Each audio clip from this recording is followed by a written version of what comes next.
Summer holidays வந்தாச்சு, நம்ம GT ஹாலிடேஸும் வந்தாச்சு.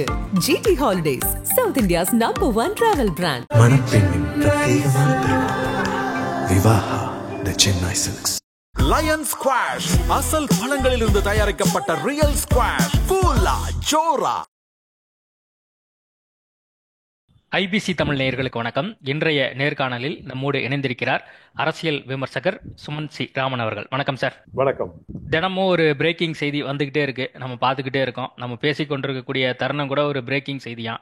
அதிமுகவினர் சட்டப்பேரவையிலேருந்து வெளிநடப்பு பண்ணியிருக்காங்க. இந்த நேரம் பார்த்து செங்கோட்டையன் அவர்கள் உள்ள தன்னுடைய ஸ்பீச்சை கொடுத்துட்டு இருக்கார் அப்படின்னு சொல்லி நம்ம பார்க்குறோம். அண்மையில் நிர்மலா சீதாராமன் அவர்கள் செங்கோட்டையனை சந்திச்சதை நம்ம பார்த்தோம். டெல்லியில் நடந்தது. இப்போ சென்னையிலையும் அவர் சந்திச்சிருக்கிறார். அவரை பற்றியான பார்வைகள் நிறைய வைக்கப்பட்டிருக்கு. அவர் ஒரு ரிபல் லீடர் கிடையாது. அவர் கொஞ்சம் பக்குவப்பட்டு எதாக இருந்தாலும் ஒரு பொறுமையாக தான் கையாளுவார் அப்படின்னு சொல்லி நிறைய பேர் சொல்கிறாங்க. இந்த நிலையில் அவருடைய இந்த ஆக்டிவிட்டியை எப்படி பார்க்குறீங்க அரசியல் ரீதியாக? முதல்ல அவர் அதிருப்தியில இருக்காரு. அது எல்லோரும் கிட்டத்தட்ட வெளிப்படையாக ஏற்றுக்கொள்கிற விஷயம். அந்த அதிருப்திக்கு என்ன காரணங்கள், அதை எப்படி அதிமுக நிவர்த்தி செய்ய முயற்சிக்குமா முயற்சிக்காதா, இதெல்லாம் நமக்கு இன்னும் முழுமையாக தெரியாத விவரங்கள். ஆனால் நிச்சயமாக அவர் அதிருப்தியாக இருக்கிறார். திரு எடப்பாடியுடன் அவருக்கு உறவு ஒரு சுமூகமான உறவு இல்லை அப்படிங்கிற ரீதியாக இருக்கு. இதை அட்ரஸ் பண்றதுக்கு திரு எடப்பாடி அவர்கள் பெரும் முயற்சி எடுத்ததாகவும் வெளிப்படையாக தெரியவில்லை. மேபி பேக் ரூம்ல பேசிட்டு இருக்கலாம். இல்லை தலைவர்கள் ஒருத்தருக்கு ஒருத்தர் தெரிந்தவங்க, கட்சியிலேயே 30 ஆண்டு காலம் ஒன்றாக பயணித்தவர்கள். ஸோ அதனால நிச்சயமா ஒருத்தர் நன்றாக தெரிந்திருக்கும். ஆனால் திரு எடப்பாடி அவர்கள் வெளிப்படையாக இந்த இஷ்யூல இந்த காரணங்களுக்காக அவர் அதிருப்தியா இருக்கிறாரு, அதை நாங்கள் பேசி தீர்த்துப்போம் அப்படிங்கிற மாதிரி ஒரு ஸ்டேட்மெண்ட் கொடுக்காதது என்னை பொறுத்த வரைக்கும் ஒரு தவறான ஒரு அணுகுமுறை. ஏன்னா திரு செங்கோட்டையன் அவர்கள் ஒரு மாஸ் லீடரா இல்லாம இருக்கலாம். கோபி பகுதியை சுற்று வட்டாரத்தை தாண்டி அவர் அகில தமிழக அளவுல ஒரு பெரிய லீடர் இல்லை, மாஸ் லீடர், ஓட்டுக்கு வாங்கக்கூடிய ஒரு லீடர் இல்லை என்று எடுத்துக்கொண்டாலும் அவர் அதிமுகவில் ஒரு மூத்த தலைவர், முன்னாள் அமைச்சர், பல ஆண்டு காலம் அதே கட்சியில் பயணித்தவர்கள். 30-40 ஆண்டு காலத்துக்கு மேல ஒரே கட்சியில் அதிமுக அப்படிங்கிற கட்சி எவ்வளவோ தலைவர்கள் அதிமுக விட்டுட்டு திமுக போவாங்க, திமுக விட்டுட்டு திருப்பி அதிமுக வருவாங்க, இல்ல வேற கட்சிக்கு போவாங்க. அந்த மாதிரி செய்யாமல் பயணித்திருக்கிறார். இதையெல்லாம் நாம் பார்க்கும்போது நிச்சயமாக அவரை அணுகும் முறை வேறு ஒரு தலைவரை அணுகிற முறையும் அதற்கு வித்தியாசம் இருக்க வேண்டும் அப்படிங்கிறது என்னுடைய கருத்து. அது திரு எடப்பாடி செய்ய தவறிவிட்டாரோ அப்படிங்கிறது தோன்றுகிறது. ஏன்னா நேரடியா போய் சந்திச்சு ஒரு பப்ளிக் மீட்டிங், ஒரு பொன்னாடைய போத்தி என்ன எதுவா இருந்தாலும் நாங்க உட்காந்து பேசி தீர்த்துப்போம் அப்படின்னு சொல்லிட்டு இந்த பிரச்சனை தீந்துரும். அட்லீஸ்ட் பப்ளிக் பர்செப்ஷன்ல இவர் ஒரு முயற்சி எடுத்திருக்கிறார் அப்படிங்கிற ஃபீலிங் வந்துடும். இப்போ அதை பத்தியே பேசாம ஸ்போக்ஸ் பர்சன்ஸ் விட்டு பேசுறது, இதெல்லாம் அவ்வளவு அதிமுகவுக்கு, அதிமுக தலைமைக்கு அவ்வளவு நல்லதான ஒரு லீடர்ஷிப்பாக நான் பார்க்கவில்லை. அதான் நீங்க ஸ்போக்ஸ் பர்சன் பத்தி நீங்க சொன்னீங்க. வைகை செல்வன் நேற்று பேட்டி அளிக்கும் போது என்ன சொல்றாருன்னா, செல்வாக்கு இல்லாதவர் பத்தி நம்ம பெருசா கண்டுகொள்ள தேவையில்லை அப்படிங்கிறாரு. கூடிய விரைவில் அந்த சந்திப்புகள் குறித்து செங்கோட்டையன் முக்கிய தலைவர்களை மீட் பண்ணுவது குறித்து இபிஎஸ் அவர்களே விரைவில் விளக்கம் அளிப்பார் அப்படின்னு அவர் சொல்றாரு. செங்கோட்டையனுக்கும் இவருக்கும் என்ன ஒரு கருத்து முரண்பாடுன்னு நீங்க நினைக்கிறீங்க? இல்லைங்க, முதல்ல நம்ம கேள்விப்பட்டது ஈரோடு மாவட்டத்துல புதிதாக நியமிக்கப்பட்ட நிர்வாகிகள்ல அவருடைய ஆதரவாளர்கள் நீக்கப்பட்டு வேறு நபர்கள் நியமிக்கப்பட்டார்கள். அது அவருக்கு பிடிக்கவில்லை. இதுதான் நமக்கு முதல்ல வந்த செய்தி, ரைட்டா? பட் இதை தாண்டி ஒன் திங் லெட் டு அனதர்ங்கிற மாதிரி தொடர்ந்து அவர் ஐசோலேட்டடா செயல்பட்டு கொண்டிருக்கிறார். சட்டப்பேரவையிலும் சரி வெளியிலும் சரி அவருடைய நடவடிக்கைகள் கட்சியினுடைய மற்ற நபர்களுடைய ஒருமித்த ஒரு நடவடிக்கைகளாக இல்லை. இதை பார்க்கும்போது இப்போ திரு வைகை செல்வன் சொல்றாரு, இவ்வளவு நாள் என்ன எதுக்காக காத்துட்டு இருந்தாரு திரு எடப்பாடி அவர்கள்? இது என்ன முகூர்த்த நாள் பார்த்துட்டு இருக்காரா இதை பத்தி பேசுறதுக்கு? என்ன பிரச்சனை? இதை பற்றி வெளிப்படையாக செய்தியாளர்களிடம் பேசி, ஆமாங்க அவர் அதிருப்தியில இருக்கிறாரு, மூத்த தலைவர், அவரோட நாங்க பேசி எல்லாத்தையும் சரி பண்ண முயற்சி செய்வோம். அது வெற்றிகரமான முயற்சியா முடியுது, தோல்வியில முடியுது, அது வேற விஷயம், நம்ம கேரண்டி கிடையாது. பட் தலைமை வி ஆர் அவேர், எங்களுக்கு தெரியும் அதிருப்தி இருக்கிறது, அதை நிவர்த்தி செய்வதற்கு நாங்கள் முயற்சி எடுத்துப்போம்னு ஒரு ஸ்டேட்மெண்ட் கூட இல்லையே. இல்ல இப்ப அவருக்கு கடந்த செல்வாக்கு வாரம் இல்ல. இது என்ன? கடந்த வாரம் எடப்பாடி பழனிசாமி செய்தியாளர் சந்திக்கும் போது இதே மாதிரி செங்கோட்டையனுக்கும் அவருக்கும் அந்த பிரச்சனை நடந்துட்டு இருக்க இந்த விஷயங்களை நம்ம பார்க்கும்போது அப்பெல்லாம் எந்த பிரச்சனையும் இல்லைங்க, ஊடகங்கள்ல தான் நீங்க வந்து செய்தி போடுறீங்க அப்படின்னு சொல்லி அங்க சட்டப்பேரவைக்கு வெளியவே எடப்பாடி பழனிசாமி சொன்னார், எங்களுக்குள்ள எந்த பிரச்சனையும் கிடையாது அப்படிங்கிறாரு. சரி, இப்போ எந்த பிரச்சனையும் இல்லை என்று எடுத்துக்கொள்வோம். அப்ப யாரு சொன்னாரு வைகை செல்வன்? செல்வாக்கு இல்லாத நபர்களை பற்றி நாம் பேச வேணாம். பிரச்சனையே இல்லாதவர். செல்வாக்கு இருந்தா என்ன, இல்லைன்னா என்ன? பிரச்சனை தான் இல்லையா உங்களுக்கு? அப்ப அதுலயே ஒரு முரண்பாடு இருக்குல்ல. திரு எடப்பாடி சொல்றதுக்கும் திரு வைகை செல்வன் சொல்றதுக்கும் மத்தவங்க சொல்றதுக்கும் ஒரு கிளியர் முரண்பாடு இருக்குல்ல. அப்ப பிரச்சனை இருக்கா, பிரச்சனை இல்லையா? முதல்ல அதை மைண்ட் மேக்கப் பண்ணுங்க. நீங்க டெல்லி போறீங்க, டெல்லியில போயிட்டு நான் வந்து அதிமுகவுடைய புதிய அலுவலகத்தை பார்க்க வந்திருக்கேன்னு சொல்றீங்க. 5 மணி நேரம் கழிச்சு திரு அமித்ஷாவோட மீட்டிங் நடக்குது, ரைட்டா? அப்போ தலைவருக்கு ஒரு நம்பகத்தன்மை. இப்போ நீங்களே அந்த மீட்டிங்கே போய் அமித்ஷாவை நீங்க மீடியா இல்லாமல் சந்திச்சுட்டு வந்துட்டீங்க அப்படின்னா அது வேறங்க. ஆனா 5 மணி நேரத்துல போட்டோ ரிலீஸ் பண்ணி அமித்ஷாவோட ஒரு சந்திப்பு நடந்திருக்குங்கிறத விளக்கமா மக்களுக்கு எடுத்து உரைக்கும் போது 4 மணி நேரம் முன்னாடி நீங்க என்ன சொல்றீங்க? அதிமுக அலுவலகம் திறக்க பாக்குறதுக்காக நான் வந்திருக்கேன் அப்படின்னா நம்பகத்தன்மை எப்படி இருக்கும்? சோ இதேதான் அந்த செங்கோட்டையன் மேட்டர்லயும் ஏன் இதை மூடி மறைக்க வேண்டும்? பப்ளிக்கு எல்லாருக்கும் தெரியுது. இல்ல சார், இப்போ எனக்கு ஒரு கேள்வி இல்ல, எடப்பாடி பழனிசாமி அமித்ஷாவை சந்திக்கிறாருன்னா கூட்டணி தொடர்பாக பாஜக தொடர்ந்து அதிமுகவை முயற்சி பண்ணுது நம்ம புரிஞ்சுக்கலாம். செங்கோட்டையன் வந்து நிர்மலா சீதாராமனை சந்திக்கிறாங்க அப்படின்னா அது என்ன காரணமா இருக்கும்? இல்லைங்க, எதுவாக இருந்தாலும் இது வெளியே தெரிய போகிறது என்று உங்களுக்கு தெரிந்தால் அதை ஏன் முன்கூட்டியே நீங்கள் சொல்லக்கூடாது? இப்போ ஒரு விஷயம் மூடி மறைச்சு நாங்க வைக்க போறோம் அப்படின்னு நம்ம 2 பேரும் முடிவு எடுத்துட்டோம்னா நம்ம பொதுமக்களுக்கிட்ட சொல்ல வேண்டாம். ஆனால் இது எப்படியோ 6 மணி நேரம் கழிச்சு போட்டோ வரப்போகுது அப்படிங்கிற போது ஏன் அதை பத்தி பேசக்கூடாது? இப்ப செங்கோட்டையன் அவர்கள் சரி, இப்போ ஒரு உதாரணத்துக்கு ஒரு ஆர்குமெண்ட்டுக்கு எடுத்துப்போம். இப்ப யாரு நெருக்கமா வருவாங்கன்னு பேச்சு இருக்கு அதிமுகவுக்கும் பாஜகவுக்கும். இப்ப செங்கோட்டையன் நெருக்கமா வந்து திமுகவுடைய போய் பேசுறாரு இல்லையே, பாஜகவோட தானே பேசுறாரு. அப்ப எதற்காக பேசுறார்? எடப்பாடி சார்பாக ஏதோ மெசேஜ் நிர்மலா சீதாராமனுக்கு சொல்றாரா? அந்த மாதிரி யாருமே சொல்லலையே. தன்னிச்சையாக போய் அவர் பாக்குறாருங்கிறது தானே பேச்சு. அப்ப அந்த பேச்சுக்களுக்கு என்ன முகாந்திரம் அப்படிங்கறது வந்து திரு எடப்பாடி அவர்கள் தான் விளக்கணும். இல்ல இப்ப எடப்பாடி அவர்கள் இல்ல செங்கோட்டையனுக்கும் எனக்கும் என்ன பிரச்சனை, அல்லது செங்கோட்டையனுக்கும் அதிமுக கூட்டணி குறித்து அவருக்கு வேற நிலைப்பாடு இருக்கான்னு அவரு விளக்கட்டும். ஆனா செங்கோட்டையன் வந்து நிர்மலா சீதாராமனை ஏன் சந்திச்சேன் அப்படிங்கறது அவருமே சொல்ல மாட்டேங்கிறாரு. அவர் சொல்லலைங்க. நான் என்ன கேக்குறேன், எடப்பாடி தானே கட்சி தலைவர், பொதுச் செயலாளர் யாரு? எடப்பாடி தானே. அப்போ என்ன கேள்வி வருது? உங்களுக்கும் திரு செங்கோட்டையனுக்கும் எந்த பிரச்சனை கிடையாது இல்ல? பிரச்சனை கிடையாது நீங்களே சொல்லிட்டீங்க. அப்ப பிரச்சனை இல்லாத போது அப்ப நீங்க சொல்லி தானே அவர் நிர்மலா சீதாராமனை போய் பார்த்திருக்கணும்.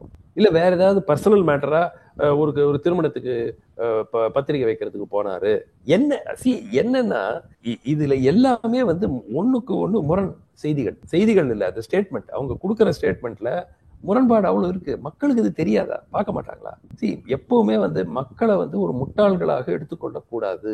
மக்களுக்கு நன்றாக நம்மளை விட மக்களுக்கு 3 மடங்கு நன்றாக அவங்க உற்று கவனித்திருக்கிறாங்க. சோ எனக்கு என்னன்னா இந்த மேட்டரை வந்து வெளிப்படையா கொண்டு வந்து பிரச்சனைகள் இருக்கின்றன, இந்த பிரச்சனைகளை நாங்க பேசி தீர்த்துப்போம், அதோட முடிஞ்சிருச்சு. இல்ல இது கட்சி பிரச்சனை நீங்க பாக்குறீங்களா, இல்ல வந்து இது கூட்டணி தொடர்பான விஷயம் அதனால ஏற்பட்ட முரண்பாடு அப்படின்னு நீங்க நினைக்கிறீங்களா? இல்லைங்க, இது கட்சிக்குள்ள ஏதோ ஒரு அவருக்கு நெருக்கமாக இருக்கிற நபர்கள் வந்து நீக்கப்பட்டாங்க. இது அதிமுகலயே எங்கிட்ட தலைவர்கள் சொன்னது வந்து அவருக்கு க்ளோஸா இருந்த லீடர்ஸ் எல்லாம் இந்த இன்டர்னல் பார்ட்டி இதுல போஸ்ட்ல இருந்து நீக்கப்பட்டாங்க. அது அவருக்கு ரொம்ப ரொம்ப கடுப்பா இருக்கு. அதுதான் வந்து அதுக்கு முன்னாடி ஏதேனும் வந்து பிரச்சனைகள் இருந்தாங்கிறது தெரியாது. இமீடியட் ப்ரோவகேஷன் ஒரு 3-4 மாதங்களுக்கு முன்பு இதுதான். அது கிட்டத்தட்ட எல்லோரும் சரி ஓகே, அதை நம்ம அப்படி வச்சுவோம், தனியா வச்சுவோம். இல்ல செங்கோட்டையன் நிர்மலா சீதாராமனை 2 முறை சந்திக்கிறார், அது என்னன்னு உங்களால புரிஞ்சுக்க முடியுதா? இல்ல நிச்சயமா அது வந்து ரொம்ப சிம்பிளுங்க. அவர் வந்து அதிமுக உடைய இத வந்து அவருக்கு வந்து ஒரு அதிருப்தி ஏற்பட்டிருக்கிறது அப்படின்னாக்க அவர் வந்து பாஜகவோட ஒரு நெருக்கமான ஒரு உறவை வளர்த்துக் கொள்வதற்கு முயற்சி செய்கிறார் அப்படிங்கறத அது பார்க்கணும். அதுல என்ன, நிர்மலா சீதாராமனை சந்திக்கிறாரு, டெல்லி ஒரு வாட்டியோ 2 வாட்டியோ டெல்லி போயிட்டு வந்தாரு. சோ இதையெல்லாம் பார்க்கும்போது அவர் தன்னுடைய ஆப்ஷன்ஸை எக்ஸ்ப்ளோர் பண்றார். சரி, நாளைக்கு ஒரு வேளை இங்க பிரச்சனை வந்தால் நாம் அரசியல் எதிர்காலத்துக்கு நம்ம என்ன செய்ய வேண்டும் அப்படிங்கறத அவர் வந்து பிளான் பண்றாரு. அதனால வந்து உடனே அதிமுக விட்டு அவர் விலகி போகல. பட் நிச்சயமா தன்னுடைய நிலைப்பாட்டை அவர் ஒரு அட்வான்ஸ் வார்னிங் கொடுத்துட்டு இருக்கார். ஓகே, கேசி பழனிசாமி அண்மையில சந்திச்சாரு நிர்மலா சீதாராமன் அவர்களை. அவர்கிட்ட நம்ம கேட்கும்போது இல்ல அந்த சந்திப்பு குறித்து நம்மளால என்ன பேசணுங்கிறத சொல்ல முடியாது அப்படின்னு சொல்லி அவர் சொல்லிட்டாப்ல நம்ம பேட்டியில கூட. இல்லைங்க, இது பாஜக உடைய தலைமைக்கு இதுவே ஒரு நல்ல ஒரு குட் ஃபெய்த்னு இல்லை அப்படிங்கிற மாதிரி தான் காட்டுது. இப்ப நாங்க என்ன பண்றோம், ஒரு உதாரணத்துக்கு நாங்க எடப்பாடி பழனிசாமியுடைய தலைமையில் இயங்கி கொண்டிருக்கிற அதிமுகவோட பேச்சுவார்த்தை நடத்துறோம் ஒரு கூட்டணிக்குன்னு வச்சுக்கோங்க. எடப்பாடி பழனிசாமிக்கு எதிராக இருக்கிற எல்லாரையும் கூட்டு நான் தனித்தனியா சந்திச்சா சரியாது இல்ல. அது எப்படி, அது பாஜக பற்றி அது என்ன சொல்லுது? இப்போ எடப்பாடி பழனிசாமியை அமித்ஷா சந்திக்கிறார். அமித்ஷாவும் மோடி அவர்களும் சொல்வதுதான் இறுதி.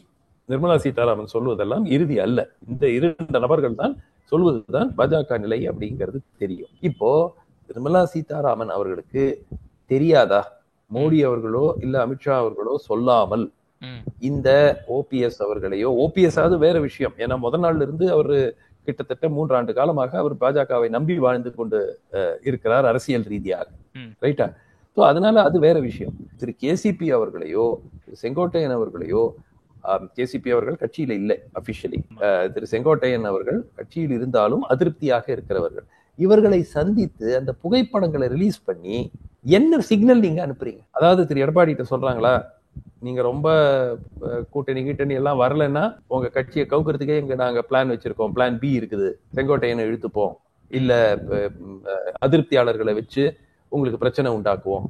அது என்ன, how is it good faith? நீங்க கூட்டணிக்கு போகும்போது இரு பார்ட்னர்ஸும் குட் ஃபெய்த், நீங்க குட் ஃபெய்த் இல்லாம கூட்டணி வைக்கலாம், ஆனா அந்த கூட்டணி கிரவுண்ட்ல ஒர்க் ஆகாது. நீங்க இருவரும் ஒருத்தரை ஒருத்தர் பரஸ்பரமாக நான் உங்கள் வெற்றிக்கு பாடுபடுவேன், நீங்கள் என் வெற்றிக்கு பாடுபட வேண்டும் அப்படிங்கிற ஒரு நல்லிணக்கத்தோட தான் ஒரு கூட்டணி வைக்கணும். நான் உங்களை காலி பண்ணுவேன் நீங்க கூட்டணி வைக்கலன்னா அப்படிங்கிற பேசிஸ்ல ஒரு கூட்டணி எப்படி? பாஜக அப்படிதான் நினைக்குது அப்படின்னு இல்ல, பாஜக அந்த மூவ் தான் இப்ப பண்ணுது அப்படின்னு நினைக்கிறீங்களா இவங்களை மீட் பண்றதுனால? நிச்சயமாக இந்த திரு கேசிபி அவர்களோ செங்கோட்டையன் அவர்களோ பொலிட்டிக்கல் ஹெவி வெயிட்ஸ் அல்ல. ஆனாலும் அவர்களை சந்திப்பது ஒரு தவறான ஒரு சிக்னலை அதிமுக தலைமைக்கு அனுப்புகிறது. நீங்க ரொம்ப ஓவரா பேசுனீங்கன்னா, இந்த கூட்டணி வேண்டாங்கண்டா ஏதாவது பிரச்சனை உண்டாக்குனீங்கன்னா உங்களை எப்படி கவனிக்கிறதுன்னு எங்களுக்கு தெரியும் அப்படிங்கிறது தான் சிக்னல். ஸோ ஆனா அது பாஜகவுக்கு இது புதிதல்ல. பல மாநிலங்கள்ல பார்த்திருக்கோம். அந்த கட்சியில அதிருப்தியா இருக்கிறவங்களை பேரலா மீட் பண்ணுவாங்க, அது வழியா ஒரு சிக்னல் போகும் அந்த தலைமைக்கு.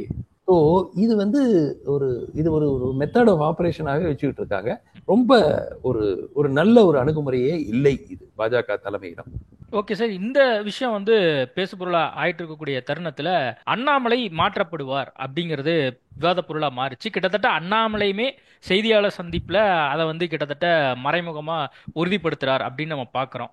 எப்ப அறிவிப்பு வரும்னு நினைக்கிறீங்க? அண்ணாமலையினுடைய அடுத்த கட்ட நகர்வு எப்படி இருக்க போகுது? நான் தொண்டனா கூட பயணிப்பதற்கு தயாரா இருக்கேன், அதே சமயத்துல பாஜகவில் நான் தொடர போறேங்கிறதையுமே அவர் சொல்றாரு.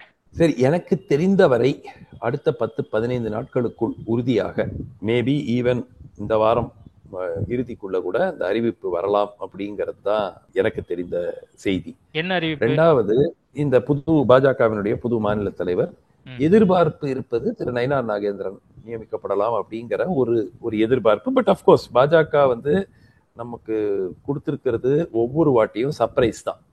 வேற யாராவது, நம்ம ஒருத்தரை பத்தி பேசிட்டு இருப்போம், வேற யாராவது ஒருத்தர் போடுவாங்க. இப்ப நம்ம எவ்வளவு மாநிலத்துல பார்த்துட்டோம் முதலமைச்சர்கள் அறிவிக்கும் போதெல்லாம். பட் இப்பொழுது பேச்சு அடிபடுவது திரு நயினார் நாகேந்திரன் நியமிக்கப்படலாம் அப்படின்ட்டு. அதுல அவர் தென் தமிழகத்தை சேர்ந்தவர், திரு எடப்பாடி உடைய சமுதாயத்தில் சேராதவர், வேற சமுதாயத்தை சேர்ந்தவர். ஸோ அதனால அந்த ஓட்ஸை அவரால் கொண்டு இழந்த அந்த வாக்குகளை மீண்டும் பெற்றுக் கொடுக்க முடியும் அப்படிங்கிற அவர் சமுதாய மக்களின் வாக்குகளை பெற்றுக் கொடுக்க முடியும் என்ற நம்பிக்கை பாஜகவுக்கு இருக்கிறது. மிக முக்கியமாக தென் தமிழகத்துலதான் போன வாட்டி அதிமுக பாஜகவுக்கு மிகப்பெரிய பின்னடைவு. ஏன்னா சென்னை போன்ற நகரங்கள்ல எப்பவுமே அதிமுக எக்ஸப்ட் ஜெயலலிதா ஆட்சி காலத்துல சில ஆண்டுகளை தவிர சென்னையில எல்லாம் எப்பவுமே திமுக தான் ஜெயிப்போம். இப்போ அடுத்த 26லயும் இப்பவே சொல்லிடலாம் திமுக தான் ஜெயிக்கும். ஆனால் தென் தமிழகத்தில் அதிமுக ஒரு வலுவான நிலையில் இருந்தது. அது கடந்த ஒரு 7-8 ஆண்டுகளாக அது குறைந்திருக்கிறது. அதனால அந்த வாக்குகளை கொங்கு மண்டலத்துல எப்படியுமோ அவங்க ரொம்ப ஸ்ட்ராங் அதிமுக பாஜக கூட்டணி அமைத்தால் கொங்கு மண்டலத்துல எப்படியும் வெற்றி பெறுவார்கள். அதனால அவர்களுக்கு வீக்காக இருக்கிற இடத்துல இருந்து ஒரு தலைவர் நியமித்தால் அது வந்து அந்த கட்சிக்கு, அந்த கூட்டணிக்கு ஒரு வலு சேர்க்கும் அப்படிங்கிற ஆங்கிள் தான். ஏன்னா இன்னொரு சிக்கல் என்னன்னா, திரு அண்ணாமலை அவர்களும் திரு எடப்பாடி அவர்களும் கிட்டத்தட்ட ஒரே சமுதாயத்தை சேர்ந்தவர்கள். அதனால ஒரே இடத்துல இருக்கிற வாக்குகளை மட்டும் வாங்கி நீங்க சட்டப்பேரவை தேர்தலில் ஜெயிக்க முடியாது. அந்த ஒரு அடிப்படையில நயினார் நாகேந்திரன் கன்சிடர் பண்றாங்க அப்படிங்கிறது தான் செய்தி. பட் அப்கோர்ஸ் பாஜக தலைமையை வச்சுக்கிட்டு நம்ம உறுதியா எதுவுமே சொல்ல முடியாது. அவங்க அறிவிப்பு வந்தாதான் தெரியும். அண்ணாமலை சொல்றாரு, என்னுடைய நிலைப்பாட்டுல எந்த மாற்றமும் கிடையாது அப்படின்னு சொல்லி அவர் ஒரு விஷயத்த வந்து குறிப்பிட்டு சொல்றாரு. அப்போ வந்து அதிமுக மீது அவர் வைத்திருக்கக்கூடிய விமர்சனம் அதே நிலைப்பாடு தான். அதே மாதிரி செல்வி ஜெயலலிதா மீது வைத்திருக்கக்கூடிய நிலைப்பாடும் அதே தான். ஆனா நான் பாஜகவில் தொடர போறேன் அப்படிங்கிறதையுமே வந்து அவர் சொல்றாரு. நேற்று வந்து விபி துரைசாமி என்ன சொல்றாருன்னா, அண்ணாமலை தான் மீண்டும் வந்து தலைவராவார் அப்படின்னு சொல்லி சொல்றாரு. அதுக்கு அண்ணாமலை என்ன சொல்றாரு, அது அவருடைய கருத்து, நான் தான் முன்னாடியே தெளிவா விளக்கிட்டேன்ல அப்படின்னு சொல்லி அண்ணாமலையுமே எடுத்து முன்னாடி வைக்கிறாரு. இல்லைங்க, அண்ணாமலை ஒரு கூட்டணி அதிமுகவுடன் வைக்க வேண்டும் என்று தலைமை முடிவெடுத்து விட்டால் திரு அண்ணாமலை இந்த பதவியில் தொடர்வது சாத்தியம் இல்லை என்று ஆகிவிட்டது. அதை ஆக்கியது யாருன்னா திரு அண்ணாமலை, வேற யாரும் ஆக்கல. திரு எடப்பாடி போய் சந்திச்சு கட்சி தலைமை முடிவு எடுத்துட்டாங்க, நம்ம 2 பேரும் ஒன்னா செயல்பட்டு கூட்டணியை வெற்றி பெற செய்வோம் அப்படிங்கிற மாதிரி அவர் பேசல. இப்ப கூட என்ன சொல்றாரு, என்னுடைய நிலைப்பாடு சரி, நான் மாத்திக்க மாட்டேன், அதிமுகவோட கூட்டணி தப்புங்கிற ரேஞ்சில தான் அவர் போயிட்டு இருக்காரு, பேசிட்டு இருக்காரு. சோ அந்த மாதிரி பேசும்போது எப்படிங்க கட்சி கூட்டணி வைக்க முடியும்? ஒரு மாநில தலைவர் இந்த கட்சியோட கூட்டணி வைக்கிறது முட்டாள்தனம்னு சொல்லிட்டு கூட்டணியில போய் எப்படிங்க இருக்க முடியும்? இப்ப அண்ணாமலை டெல்லி போய் அமித்ஷா, ஜே.பி. நட்டா, இன்னும் சில முக்கிய தலைவர்களை வந்து மீட் பண்ணிட்டு வந்தாரு. நான் என்னோட நிலைப்பாட்டுல சொல்லிட்டேன். அது மட்டும் இல்லாம ஒவ்வொரு தொகுதி வாரியா இருக்கட்டும், A to Z நான் வந்து தமிழ்நாட்டு நிலவரம் குறித்து நான் விளக்கிட்டு வந்திருக்கேன் அப்படின்னு சொல்லி டெல்லி போய் அந்த பயணத்தின் போது சொல்லிட்டு வந்தாரு. அவர், நான் கேள்விப்பட்டவரை, தேசிய செயலர் பதவி, நேஷனல் செக்ரட்டரி பதவி வந்து திரு அண்ணாமலைக்கு வழங்கப்படலாம் அப்படிங்கிறது ஒரு செய்தி வந்திருக்கிறது. தெரியாது. அகைன் பாஜகவை பத்தி ப்ரெடிக்ட் பண்றது ரொம்ப ரொம்ப ரொம்ப ரொம்ப ரொம்ப கடினம். ஏன்னா நம்ம பார்த்தோம், ராஜஸ்தான்லயும் மத்திய பிரதேஷ்லயும் அவங்க சீஃப் மினிஸ்டர்ஸ் எப்படி செலக்ட் பண்ணாங்க அப்படிங்கிறத நம்ம பார்த்தோம். யாரும் முன்ன பின்ன கேள்விப்படாத சில சட்டமன்ற உறுப்பினர்களே அவர்கள் யாரு என்று தெரியாதவர்கள் தான் கொண்டு வந்து முதலமைச்சரை போட்டிருக்கிறாங்க. அதனால பாஜகவை ப்ரெடிக்ட் பண்ண முடியாது. ஆனால் கேள்விப்பட்டவரை நயினார் நாகேந்திரன் மாநில பாஜக தலைவர், அதுக்கு பிறகு திரு அண்ணாமலை அவர்கள் தேசிய செயலாளர், அதாவது national secretary of the party, general secretary இல்ல, அது அதை விட higher post, national secretary of the பார்ட்டியாக நியமிக்கப்படலாம் அப்படிங்கிறதா எனக்கு தெரிந்தது. But again it could be completely wrong. Main விஷயம் என்னன்னா, ஒரு கூட்டணி அமைய வேண்டும் என்றால் சுமூகமாக பணியாற்றக்கூடிய தலைமை இரு தரப்பிலும் தேவை. இப்போ ஒரு உதாரணத்துக்கு எடுத்துக்கங்க, திமுகவும் விசிகேயும் எடுத்துக்கங்க. எவ்வளவு கருத்து முரண்பாடுகள் விஷயங்களில் இருந்தாலும் at the end of the day திரு திருமாவளவனுக்கும் திரு ஸ்டாலினுக்கும் ஒரு சுமூகமான உறவு இருக்கு. நேரா போய் அவர் திரு ஸ்டாலினை சந்தித்து என்ன பிரச்சனையா இருந்தாலும் தீர்த்துக்கிறாங்க. கரெக்டா இல்லையா? எவ்வளவு கிரிட்டிசிசம் வந்திருக்கு, எவ்வளவு பிரச்சனைகள் வந்திருக்கு கடந்த 6 மாதம் 1 வருஷத்துல. ஆனால் கடைசி நிமிடம் வரை எதுவாக இருந்தாலும் திமுகவோட கூட்டணி தொடரும் சொல்வாரா இல்லையா? திருமா சொல்றாருல்ல, என்ன ஒரு சென்டென்ஸ், என்ன கிரிட்டிசிசம் வச்சாலும், என்ன குறை கூறினாலும் கடைசி சென்டென்ஸ் வந்து கூட்டணி தொடரும், கூட்டணியில் எந்த மாற்றமும் இல்லை. கரெக்டா? தலைமைக்குள்ள இருக்கிற ஈக்குவேஷன் ரொம்ப முக்கியங்க. நான் உங்களை நம்பல, நீங்க என்ன நம்பலன்னா கேடர் எப்படி அதை ஏத்துப்பா அந்த கூட்டணி? இப்போ நயினார் நாகேந்திரன் ஒருவேளை பாஜகவினுடைய தலைவராக தேர்ந்தெடுக்கப்பட்டால் ஒருவேளை அந்த ரேப்போ கரெக்டா இருக்குமா எடப்பாடி பழனிசாமிக்கும் நயினார் நாகேந்திரனுக்கும்? ஒரே கட்சியில பல ஆண்டு காலம் இருந்திருக்கிறாங்க, ஒருத்தர் நன்றாக அறிமுகம் ஆனவர்கள். சோ நிச்சயமா வந்து என்னுடைய எதிர்பார்ப்பு இந்த அளவுக்கு ஒரு ஒரு பிரச்சனை வந்து நிச்சயமாக அண்ணாமலை இருந்த டைம்ல இருக்க பிரச்சனை மாதிரி இரு தரப்புக்கு இருக்காது. பிளஸ் ஓரளவுக்கு தென் தமிழகத்தில் ஓரளவுக்கு ஒரு பூஸ்ட் கிடைக்கும். ஸோ இன்னொரு விஷயம் என்னன்னா, நான் கேள்விப்பட்டது, அகெயின் இதுவும் தவறாக இருக்கலாம், திரு எடப்பாடி பாஜக என்ன நம்புகிறது என்றால் அமமுக வந்து இந்த கூட்டணியில இருக்கும், அமமுக கூட்டணியில இருக்கும், ஆனால் பாஜகவுக்கு வழங்கப்படும் கோட்டாவிலிருந்து அமமுகவுக்கு இடங்கள் கொடுக்கப்படலாம் அப்படிங்கிற செய்தி ஒண்ணு போயிட்டு இருக்கு. அப்கோர்ஸ் இதெல்லாம் 1 வருஷம் முன்னாடி, அதனால இதுல எந்த அளவுக்கு நம்பகத்தன்மை எப்படி வருங்கிறதெல்லாம் சொல்ல முடியாது. பட் கேள்விப்பட்டதை நான் சொல்றேன். அதனால இந்த 2 மெஷர்ஸ், மாநில பாஜக தலைவர் அந்த பகுதியைச் சேர்ந்தவர், அமமுகவும் அவர்கள் அந்த சமுதாய வாக்குகள் 2% 2.5% அந்த வாக்குகள் அந்த ஒரு 30 தொகுதியில் 25 தொகுதியில அவங்களுக்கு ஒரு செல்வாக்கு இருக்கிறது. அந்த வாக்குகளையும் திருப்பி பெற்றால் அதிமுக பாஜக பிளஸ் மற்ற கட்சிகள் எல்லாம் இருக்கக்கூடிய ஒரு கூட்டணி தென் தமிழகத்தில் ஓரளவுக்கு, புதிய தமிழகம் போன்ற கட்சிகள்லாம் இருக்கக்கூடிய கூட்டணி தென் தமிழகத்துல ஒரு கம்படிட்டிவ் ஆகலாம். கம்படிட்டிவாக திமுக காங்கிரஸ் கூட்டணிக்கு ஒரு சவால் சில தொகுதிகளில் வழங்க முடியும் அப்படிங்கிற நம்பிக்கையில அந்த கால்குலேஷன்ல தான் இப்ப போயிட்டு இருக்கு. ஓகே சார், நம்ம தற்போதைய அந்த பரபரப்புக்கிடையே 2 முக்கியமான விஷயங்கள் குறித்து நம்ம பேசியிருக்கோம். நேர்காணல் கொடுத்ததுக்கு மிக்க நன்றி. சம்மர் ஹாலிடேஸ் வந்தாச்சு, நம்ம ஜிடி ஹாலிடேஸும் வந்தாச்சு. GT holidays, South India's number 1 travel brand. மணப்பெண்ணின் பிரத்யேகமான திருமணம். Vivaha the Chennai silks. Lion squash அசல் பழங்களிலிருந்து தயாரிக்கப்பட்ட ரியல் ஸ்குவாஷ், கூலா, ஜோரா.